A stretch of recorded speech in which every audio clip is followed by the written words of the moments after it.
થઈ ગઈ છે। આગામી દિવસોમાં શું ગુજરાતની અંદર કમોસમી વરસાદ થવાની શક્યતા છે અને જો છે તો કઈ તારીખ, કયા વિસ્તારમાં અને એની પાછળનું કારણ શું રહેશે?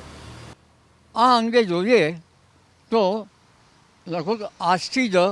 પૂર્વ ગુજરાતના ભાગમાં વાદળો આવવાની શક્યતા રહેશે, પરંતુ એક વેસ્ટર્ન ડિસ્ટર્બન્સ લગભગ જબરજસ્ત આવી રહ્યો છે, જે તારીખ 7મીએ પાકિસ્તાનના ભાગો સુધી આવી શકવાની શક્યતા રહેશે। એટલે 7મીથી જ લગભગ દેશના કેટલાક ભાગોમાં, ખાસ કરીને ઉત્તરના ભાગોમાં હવામાન પલટાવાની શક્યતા રહેશે, જ્યારે ગુજરાતમાં અને રાજસ્થાનના ભાગોમાં તારીખ 8, 9 અને 10ના ભાગોમાં હવામાનમાં મોટો પલટો આવશે, જેની અંદર ઉત્તરીય પર્વતીય પ્રદેશોમાં તો ભારે વરસાદ થશે, કમોસમી વરસાદ, પરંતુ જે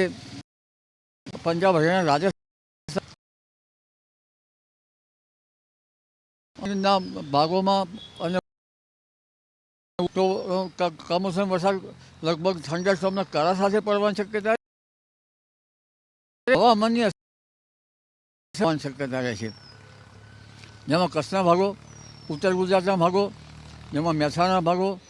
બનાસકાંઠાના ભાગો, લગભગ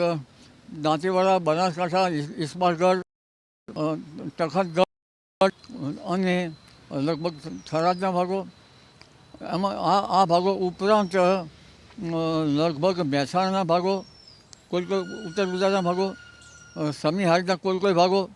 આ ભાગોમાં કંઈક ભાગમાં હળવો વરસાદ થવાની શક્યતા રહેશે। મધ્ય ગુજરાતના ભાગોમાં પણ વરસાદ થવાની શક્યતા રહેશે, જેમાં વડોદરાના ભાગો ઉપરાંત છેક અમદાવાદના ભાગો સુધી હવામાનમાં પલટો આવી શકે, પરંતુ મધ્ય ગુજરાતના વડોદરા અને ઉપરના ખેડાના ભાગોમાં થોડી વરસાદની શક્યતા ગણી શકાય। પરંતુ અરબ સાગરમાં જે સિસ્ટમ બની છે તેના ભેજના દક્ષિણ ગુજરાત અને દક્ષિણ સૌરાષ્ટ્ર અને સૌરાષ્ટ્રના અન્ય ભાગોમાં પણ કમોસમી વરસાદ થવાની શક્યતા રહેશે। આ વહન ખાસ કરીને જમરૂ જે છે એ દેશના ઉત્તરીય પર્વતીય પ્રદેશોમાં અને ઉત્તર ભારતમાં જમરૂ રહેશે, અને ત્યાં થંડરસ્ટોર્મ એક્ટિવિટી કરા સાથે વરસાદ થવાની શક્યતા રહેશે,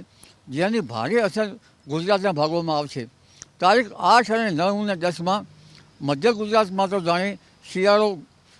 ગાયબ થઈ ગયો હોય તેવું હવામાન રહેશે, અને લગભગ ગુજરાતના અન્ય ભાગોમાં પણ ઠંડી ઓછી થઈ ગઈ હશે, પરંતુ તારીખ 11, 12 અને 13માં ફરી ઠંડીનો રાઉન્ડ આવી શકવાની શક્યતા રહેશે, અને આ રાઉન્ડમાં દેશના ઉત્તરીય પર્વતીય પ્રદેશમાં લગભગ કોલ્ડ વેવ ચાલવાની શક્યતા રહેશે। કોઈ ભાગમાં ન્યૂનતમ ઉષ્ણતામાન 2 થી 3 ડિગ્રી સેલ્સિયસ જેવું થવાની શક્યતા રહેશે, પરંતુ ગુજરાતમાં પણ આ ઠંડીની અસર આવવાની શક્યતા રહેશે।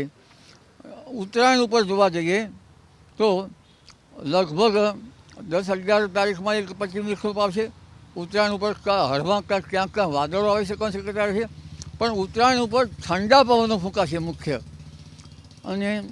તારીખ 14-15માં પણ ઠંડા પવનો ફૂંકાશે, એટલે ઉત્તરાયણમાં જે પવન છે એ સમધારણ રહેવાની શક્યતા રહેશે, જેમાં મધ્ય ગુજરાતના ભાગોમાં 6 કિલોમીટર કે તેથી વધુ, ઉત્તર ગુજરાતના ભાગમાં તેનાથી થોડી વધુ ગતિના પવનો ફૂંકાશે,